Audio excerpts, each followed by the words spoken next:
Okay, things you should know this week. This is your weekly reminder to please check the back of your bulletin. All the good stuff for the week is on there.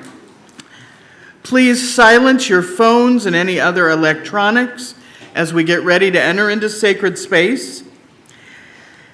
If you signed up for the Tuesday dinner and you are not in Breeze, Pam Palmer needs your email.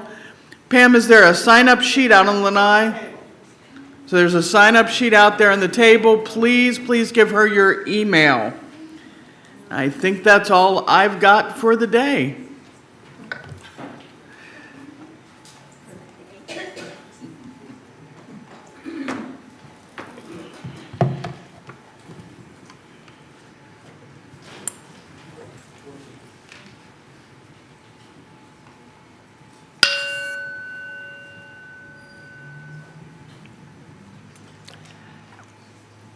Good morning. Good morning. Welcome to the gathering of heart and spirit at the Unitarian Universalist Congregation of Venice, known as UCOV. Whether you are joining us for the very first time or you've been walking through these doors for many years, we are glad you are here. This is a place where we come just as we are, bringing our joys and our concerns, our questions and our hopes, and where all of it is welcomed. Today, our service invites us into reflection about the times when things go wrong and the work we do to fix it. We often hear apologies, those quick words we say when something has gone wrong, but amends are something deeper. They ask us not just to say, "I'm sorry," but to take responsibility, to repair what we can, and to restore relationships in meaningful ways. Together, we will explore why amends matter, how they go beyond apology, and how they can open the door to healing for both ourselves and others. Here in this community, we know that none of us is perfect. We stumble, we falter, and sometimes we cause harm. But we also believe in the power of transformation, forgiveness, and new beginnings. May our time together today remind us that change is possible, that brokenness can lead to repair, and that love, when practiced with courage and honesty, can heal many wounds. So come as you are. Let us begin this service together with open minds, open hearts, and the spirits of renewal. I'm going to light the candle, the chalice, hopefully. Hopefully.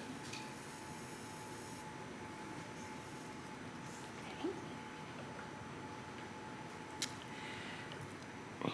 We light this chalice as a symbol of the light within and among us. This flame reminds us that words alone are not enough. An apology may begin the journey, but true amends call us to action, to repair, to restore, to renew. As this small flame grows steady, may it guide us toward courage and honesty, toward healing and wholeness, and toward the deep love that makes transformation possible. Lisa will play the prelude.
Everybody gets hurt.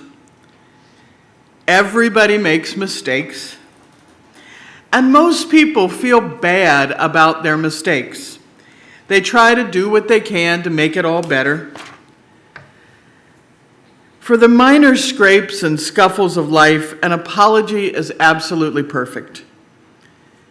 If I occasionally step on the heel of your shoe, scuffing it a little bit, but no other harm done, I'm going to apologize and move right along.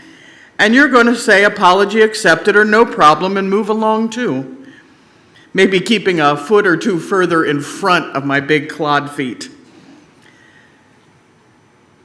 But if I was acting like a clown and pretending like I was going to trip you as you walked in your 1800 Louboutins, and I gouged the side of a pair of shoes that you had saved for 2 years to buy, and made you stumble and fall, I don't just need to apologize. I need to make amends if doing so won't cause more harm. An amend is an apology made flesh.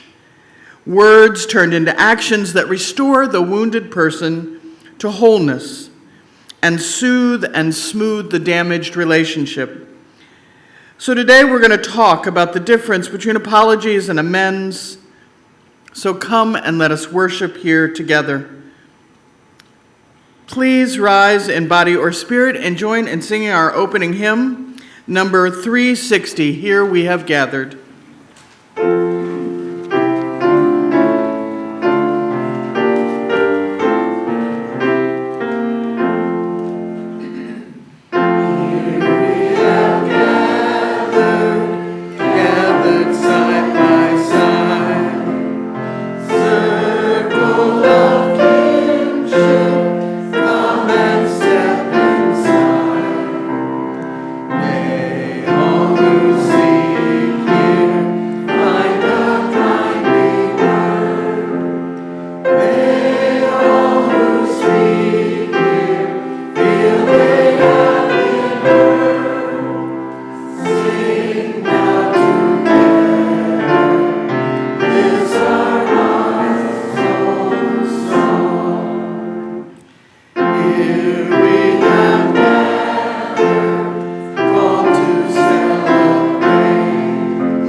This is the time in our service when we do our offering, and we always do it with a joke, because giving shouldn't hurt too much.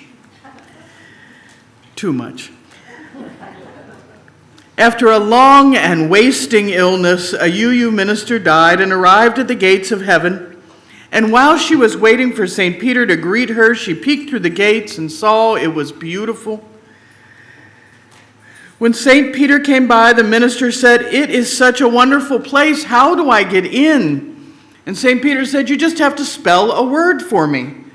"What word?" the minister said. He said, "Spell love." She stood for a minute. She said, L-O-V-E. He said, "You got it. Come on in." About 2 years later, St. Peter came to the minister and asked her, "Would you watch the gates of heaven for me today?" She said, "Sure." And while she was guarding the gates of heaven, a miserly and self-absorbed member of her former congregation arrived. He was known best for pledging $1 a year. Not surprisingly, he didn't recognize his no longer ill and drawn former pastor, who said, "Hello there, how was your life?" "Oh, I've been doing great," the man said. "I had lots of money. I married a beautiful 21-year-old, and then I won the lottery. I spent every penny on myself having a blast. I partied and I drank. I bought all designer clothing. I even drove 2 Ferraris. My wife and I traveled all around the world. We were on vacation and went water skiing today. And actually, I fell and hit my head, and so here I am. How do I get in?" Minister stood there for a minute, tapping her fingers, and said, "You have to spell a word." "What word?" the man asked. "Czechoslovakia." So give generously. You never know who'll be watching the gates when you get there. This morning's offering will now be given and gratefully received.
Thank you so much for these gifts and for everything you do for the life and the work of the church congregation.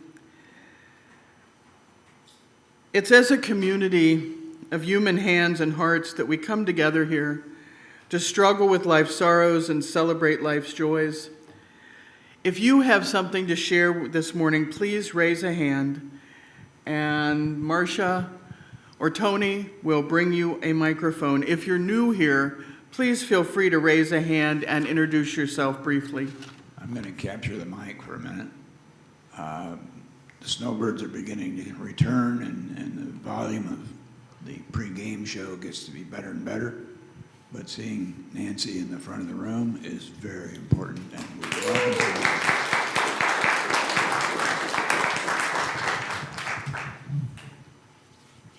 Those of you who remember the comedian Jack Benny, whenever asked his age, he would say, "I'm 39 years old." I'm happy to say that my wife, Serena, is 39 years old again today. Hi, I'm Barb. My second great niece arrived this week, so I have 2 babies in the family again. One of the joyous things of this congregation is the number of people that come in each year, and that keeps our energy level so high and so loving. One of the unfortunate things is that we also pass the other direction, and some of you don't get to know the people who were very integral to us at the very beginning. There was a couple that joined the congregation, Don Hughes and Sarah McCorkle, after the church first formed. I'm not sure how many of you will remember them or if you ever met them, but I must share today that Sarah died this week. Don died in 2014. Sarah has been on the road to dementia and demise for many years. I've been her power of attorney for the past 11, and it is with sadness that I say that, well, happiness too, that she is in a better place now. Thank you.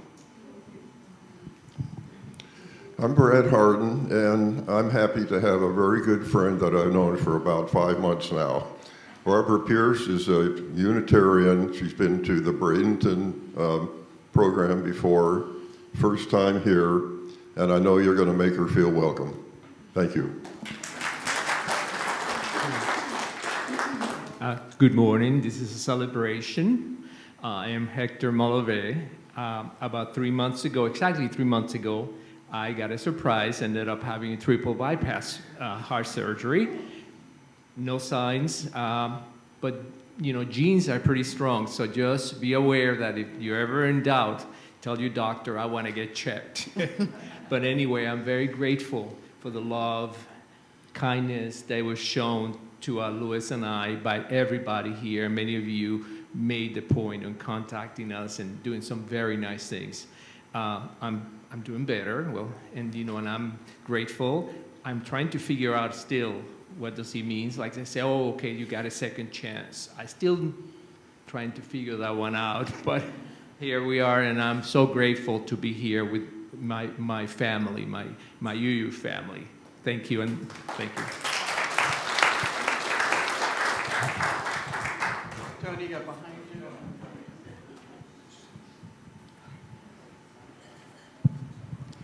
Good morning. I'm Marcia Zurich. I received one of those phone calls this morning that no parent wants to hear. My daughter had been in a car accident last night. I visited her in the Nantahala River Gorge area 2 weeks ago and had a harrowing 3-hour ride down the river in which she guided with one of her pals. The car was totaled. The condition of her passenger is still unknown. I received a phone call from the detention center that picked her up. I will share any details as soon as I get them. Right now, everything is up in the air. So, asking for prayers. Thank you. Hello, I'm Nancy. Hopefully I can get through this without crying. We have our own Reverend Dr. Amy. And I'm so proud to be partnered with her. She did it not only taking care of me, but taking care of a whole church besides earning her doctorate. And I also want to thank everyone for all the love and kindness they've shown me during my illness. Thank you.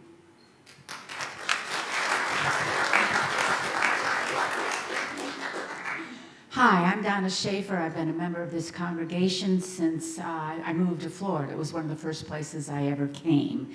I've been a Unitarian almost all my whole life, and I've been in Florida this summer with no UUs, and I am very grateful to be back. Well, I've been in Maine, sorry, not Florida, Maine. That's typical, so.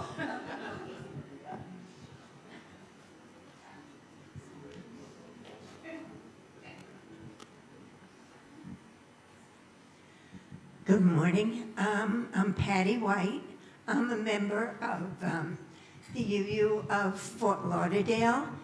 I moved over here a year ago when I broke my leg, and then I had removing the hardware and all that, so I was still Zooming my church over there. Now I'm perfectly mobile, and I thought it's time I joined a live congregation, so I'm very happy to be here and see you all.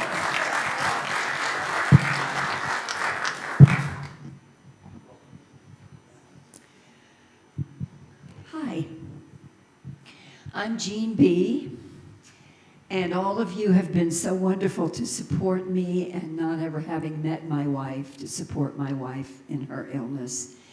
She's going into a new phase of treatment this week, and it's pretty significant, and we don't know where that's going to go, but it can't get any better. So thank you for your continued love and support. This family sustains me during this really difficult time, so thank you.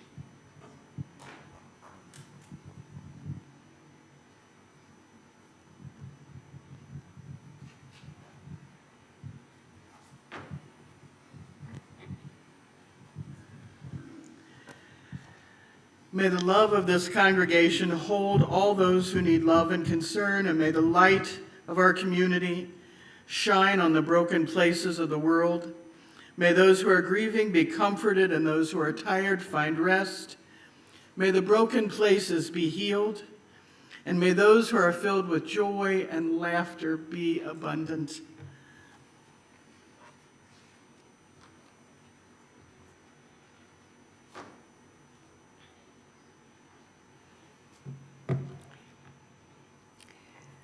The first reading this morning is from The Art of Apology by Martha Beck.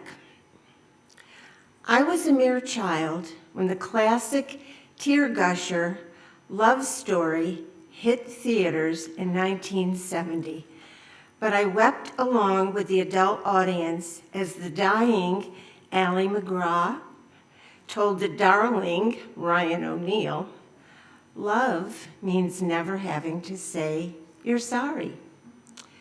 2 years later, I saw another movie, What's Up, Doc?, in which Barbra Streisand's character repeated the very same storyline to the very same actor. This time, however, O'Neal had an answer. That's the dumbest thing I ever heard. For me, that was a light bulb moment. I'd been swept along by the romance of Love Story, but even as I watched it, I'd felt an uncomfortable tickle in my brain. Young as I was, practically fetal, I swear, she says, something was telling me that real lovers say they're sorry quite often, sincerely, fervently even. This is not because dismal feelings like shame and regret are necessary components of a relationship, but because without apology, no relationship would be free of them. Everyone does things that bother or hurt others. A bit of inconvenient procrastination will do it, or a grumpy comment made in a stressful moment. When we lack the ability to say we're sorry, minor offenses eventually accumulate enough weight to sink any relationship. But the simple act of apologizing can reestablish goodwill even when our sins are much, much graver. Of course, it must be done right away. A lame, badly constructed apology can do more damage than the original offense. When you really apologize, you should feel good about yourself. An effective apology, as Lazar puts it, is an act of honesty, an act of humility, an act of commitment, an act of generosity, and an act of courage. But there's no guarantee that the other person involved will share your warm fuzzies. The final gallant act of apology is to release your former victim from any expectation of forgiveness. No matter how noble you have been, he will forgive or refuse to forgive on his own terms. That is his right. Anne Lamott refers to forgiveness as giving up all hope of having had a different past. The same words apply to apologizing. An apology is the end of our struggle with history, the act by which we untangle from our past by accepting what it actually was. From this truthful place, we are free to move forward whether or not we are forgiven. Apologizing doesn't make us perfect, but it shows our commitment to be honest about our imperfections and steadfast in our efforts to do better. It reminds us of what Ally McGraw's Love Story character died too young to learn. that love means always being willing to say, you're sorry. We're going to have meditation now, and by Anonymous, the title is The Difference Between Sorry and Amends. Think about this. An apology says, I feel bad for what I did. Amends asks, what can I do to make it right? An apology may ease guilt, but amends seek to ease another's pain. Apology is words. Amends are words made flesh. When we make amends, we step into responsibility, we offer repair, and we create the possibility of healing. Amends are love in action, the bridge that carries us from brokenness to wholeness, from regret to reconciliation. With these words in mind, please join me in 1 minute of silent thought, meditation, or prayer.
Thank you, Lisa. The second reading by Keith Wilson is titled, How Do You Make Amends When You Can't Make Amends? Making direct amends can be difficult, but necessary when the harmed party is looking for it and rewarding when you do it well. The payoff is reconciliation. But not everyone you have harmed is all set to forgive you. Some are gone, many don't know they were harmed, and a lot don't want to have anything to do with you. Maybe they've been waiting for you, but gave up. You might be the first on the scene. No one is ready for reconciliation at the precise moment you're ready for it. However, making amends isn't just about making up to the victim for something you've done. It's also the process of forgiving yourself. If you're feeling guilty, then I think it's safe to say that there was something in your conduct that didn't square with your idea of yourself.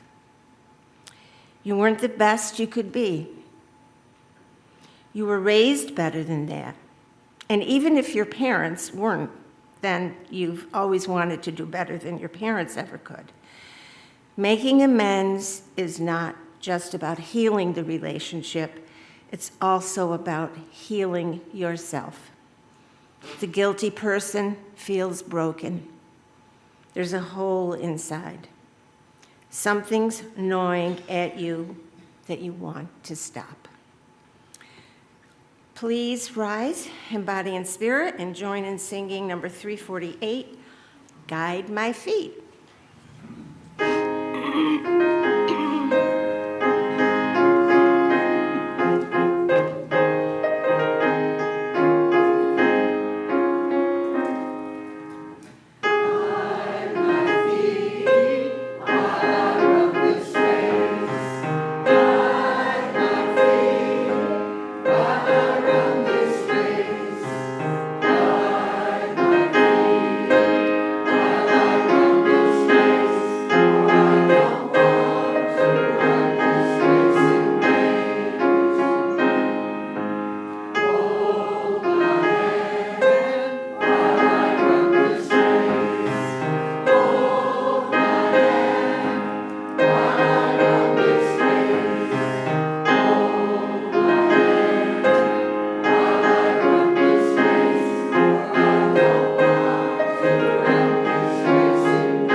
We all at least theoretically know how to say, I'm sorry.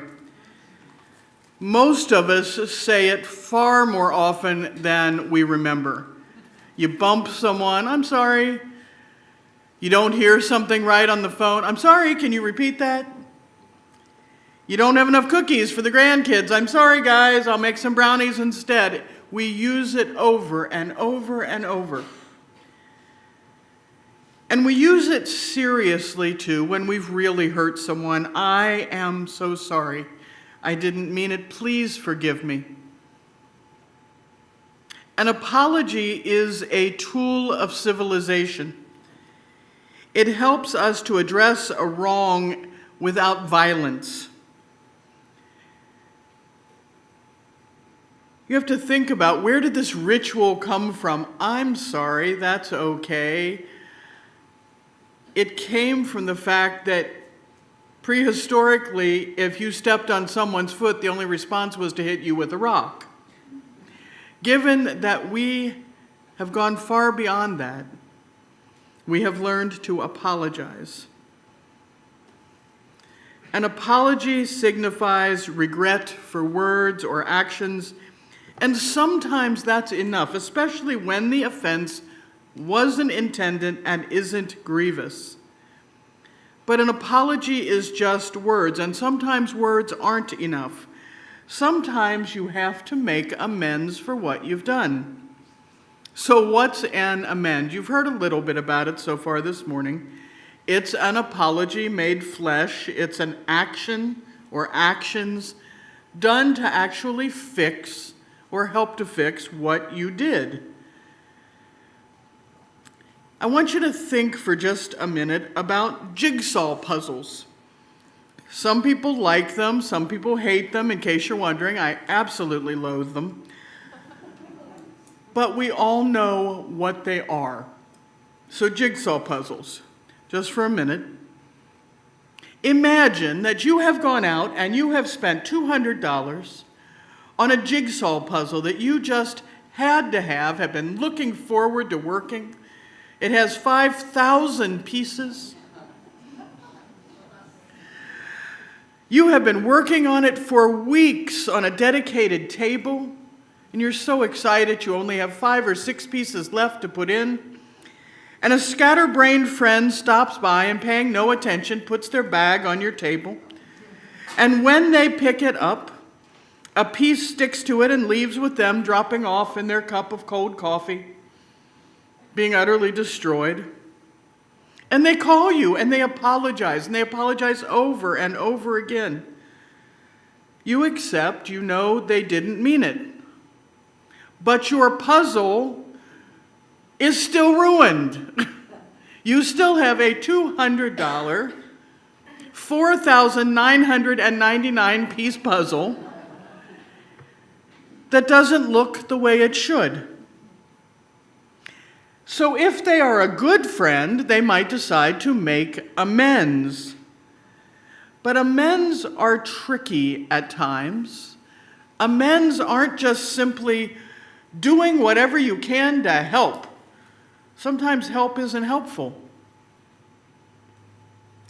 Maybe they decide, I'll buy a new version of the same puzzle for them.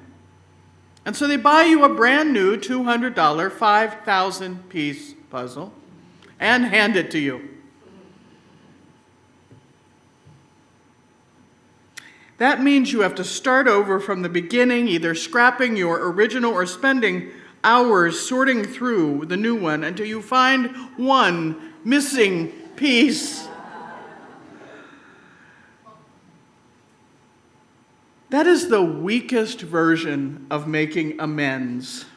One that takes no work on the perpetrator's part other than a little bit, and a lot of work on the victim's part. But it does eventually make the victim whole if they don't kill you in between. This version is for people who want to technically make amends and reclaim their good guy badge, while not really making any effort. It's not a good version of making amends. If it's all you got, okay. But it's not the good version. What's better? Well, they could measure the missing piece, measure the hole, find matching cardboard, have a piece cut out that fits, and paint or draw or have printed on it a brand new blah, blah, blah. This requires no work on the part of the victim, but a ridiculous amount on the part of the perpetrator. It's overkill. It's ridiculous. And it still doesn't give the person the puzzle they bought. They now have one weird little piece painted in oil paints. Trust me, they don't want it. This is making amends through martyrdom. The perpetrator takes the mantle of victim from the victim, and they become the center of attention. Oh, look at them, what they went through to make it right. The actual victim, meanwhile, sits with their unfinished puzzle for 6 weeks, waiting for the new painted piece, and is forgotten while people applaud the perpetrator for the lengths they went to. This is also not a good way to make amends. Real amends do not cause more harm. They don't cast the perpetrator as a hero. They make the victim whole or close to whole without requiring much more work on their part, including emotional labor. And they repair the relationship. How would somebody who really wanted to do it right make amends with our puzzle situation? The friend would buy a second copy and would sit there and put it together, whether or not they liked puzzles, until they got to the piece that they had lost. And then they would simply take it out and take it to their friend and say, hey, I got you the piece. No fuss, no muss, no bother, no emotional blackmail. Well, I went out and bought another one, and I hate puzzles, and I spent 26 hours putting... No. Don't do that. None of that. Just here. Here's the piece I destroyed. That is successfully making amends well. Does it fix everything? No. No, it doesn't. When you make amends, you are repairing a rupture in your relationship with that other person. And repairing a relationship is a process, not a one-time performance. It takes a while. It means healing that starts with the amend, not finishes, and it's not necessarily happily ever after. We cannot undo what we did, but we can make amends and let the process begin. For simple situations without the weight of current or past trauma or drama or mental health situations, apologies and amends can be very straightforward. Unfortunately, very few of us know lots and lots of people with absolutely no trauma or drama or problems. Everyone is dealing with something. Everyone. And sometimes that something is whatever actually happened between the two of you that you're trying to fix. You cannot make amends if doing so would hurt the other person more. And that's the important bit out of this whole service. If you forget everything else, hold on to that piece. You cannot make amends if in so doing you would harm the person more. If we go back to our puzzle scenario, what if instead of a flighty friend, it was an angry and dangerous partner who made threats and called names because you were spending too much time with your puzzle and deliberately destroyed a piece? You break up with them, you get a restraining order, maybe they spend a month in jail for making threats. They cannot send you a new puzzle piece in an effort to make amends. It would be frightening and upsetting. You can't fix it if the person never wants to see you again. It's not fair to unload on them and say, but you have to let me fix it. It doesn't work that way. Amends are only amends if they do no harm. When you've hurt someone, apologize as soon as possible. For minor things, that's good enough. And to do more when it's minor is, again, taking attention from the victim and dragging it to you, causing damage in the process. But for bigger ruptures in relationship, bigger offenses, make amends.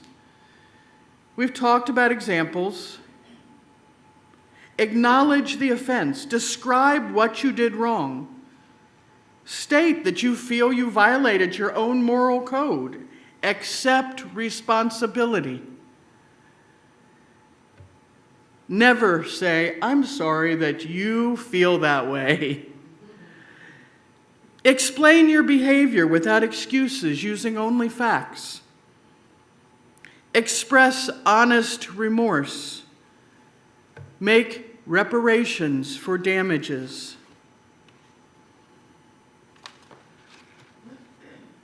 Repair or replace physical items. Pay for damage if that's what the victim prefers. And if what you have broken is a heart or a spirit or a relationship, restore dignity. That's the only thing you can fix at that point is their dignity. Give it back to them. And when you've done the best you can do, ask the person, if possible, what else do you want me to do to make this right between us? Give them that final piece of control. Because the answer may be just leave me alone, and that's okay too. Making amends may not fix everything, but it means you've tried your hardest not to change the past, but to repair the present, and given both yourself and the other person a chance to go into the future whole. And in the end, making amends is not about polishing our image, winning back our good guy badge, or proving how much we're willing to suffer to show regret.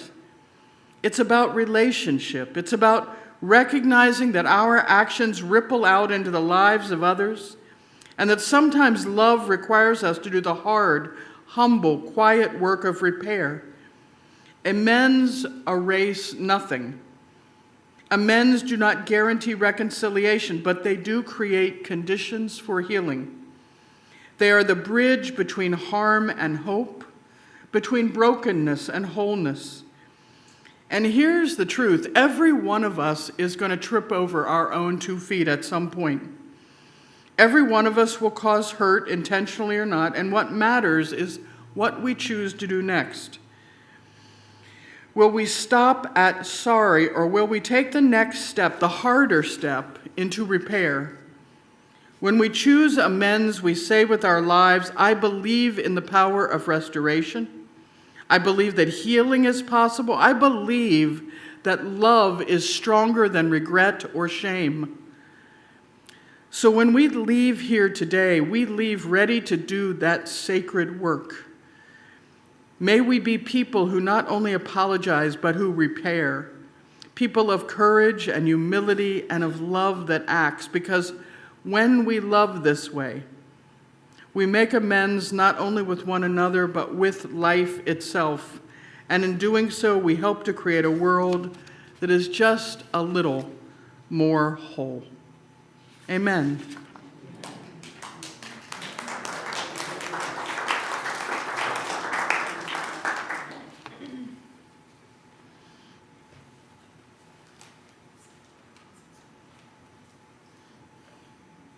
May we go from this place ready to not only say, I am sorry, but to live in ways that mend, restore, and heal. The flame is out, but the work of love goes on. Please rise in body or spirit and join in singing our closing hymn this week, number 311, Let It Be a Dance.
we prepare to leave this space, let us carry with us the reminder that amends are not just words, but acts of courage and honesty and love.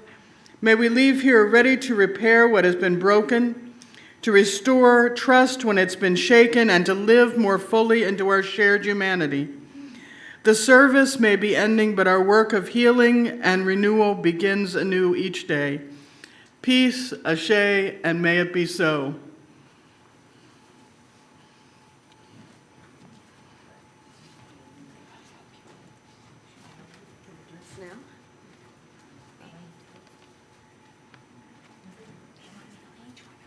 Should everybody sit or stand? Sit or stand? You can sit. Have a seat. This will just take a few minutes. As we all know, our beloved minister is now Reverend Dr. Amy Petrie Shaw. Yay!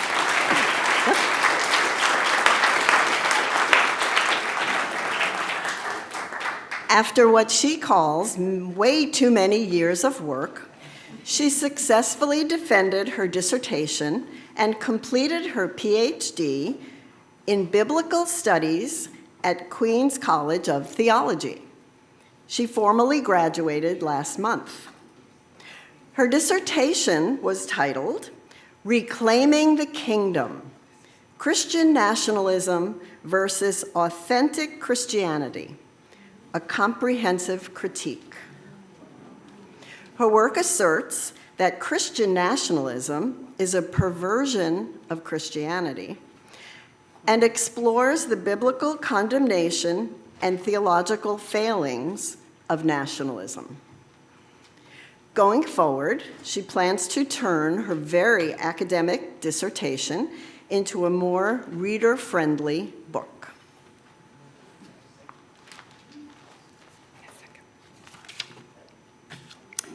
Congratulations, Reverend Amy. We appreciate the example that you set as we navigate our journeys. Your example of learning, growing, striving, and teaching others helps us to consider how we may contribute to our world. Lastly, in our recognition of your accomplishment this morning, we thought it would be remiss if we did not include a little bit of humor, since you share humor every Sunday during service with us. So therefore, we have one last quiz for you. Now, we have conducted extensive research. Thank you, ChatGPT. And we have learned that while it takes 3 molecular biology PhDs to change a light bulb, and 2 quantum physics PhDs to change a light bulb, and naturally 1 psychology PhD to change a light bulb, exactly how many biblical studies PhDs does it take, Reverend Amy, to change a light bulb? None, if God wills that the light will return.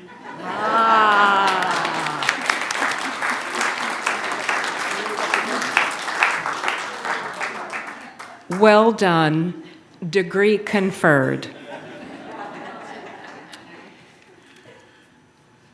Please join us on the lanai after our service has ended, when you may congratulate Amy personally, and we will celebrate the bright light you bring to our congregation. We have a couple of gifts and a very large card, gifts from the congregation. Thank you, Jackie, for organizing that. Let us now sing our postlude, May Love Surround You.